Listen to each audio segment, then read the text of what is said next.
In RBI Grade B DEPR examination, if you want to understand inflation, recession and policy shocks together, you must understand the ADAS model. Welcome to day 20 of 200 days DEPR series. Most students memorize aggregate demand, aggregate supply curves separately, but RBI uses this framework to understand how the entire economy behaves. Let's start with aggregate demand, AD. AD represents total demand in the economy. It includes consumption, investment, government spending and net exports. Now here's the logic. When price level falls, purchasing power increases, interest rates may fall and exports become more competitive. So demand rises. That's why AD curve slopes downward. Now let's move to aggregate supply, that is AS. AS curve shows total output firms are willing to produce. In the short run, AS curve slopes upward. Why? Because when price rises, firms earn higher profit and higher production. But in the long run, economy moves towards full employment level. So long run AS curve becomes vertical. Now here comes the most important part where AD and AS intersects. That demand equilibrium output and that determines equilibrium output and price level.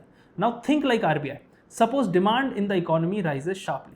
Consumption increases, investment increases, government spending rises and AD curve shifts right. Output and prices both increase. This can create inflationary pressure. Now what if oil prices suddenly rise globally? It means production cost increases, firm reduces supply, short run AS curve shifts left. Now economy faces higher inflation and lower output together. This is called stagflation type situation.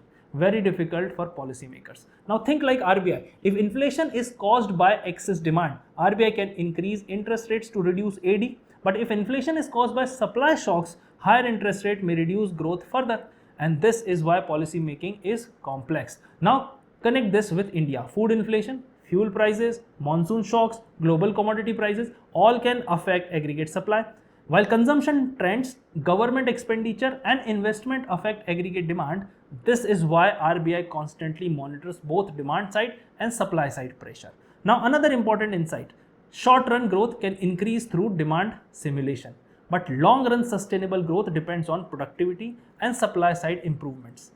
Infrastructure, technology, human capital, efficiency, these shift long-run aggregate supply. Now here's where topper stands out. They don't just draw AD and AS diagram. They explain demand shocks, supply shocks, inflation dynamics, policy response and India-specific example. This is DEPR level analysis because RBI economists use this framework to analyze real macroeconomic fluctuations. If you understand AD/AS deeply, you start understanding why economies face both inflation and slowdown at the same time. Save this video for a quick revision and I'll see you on day 21.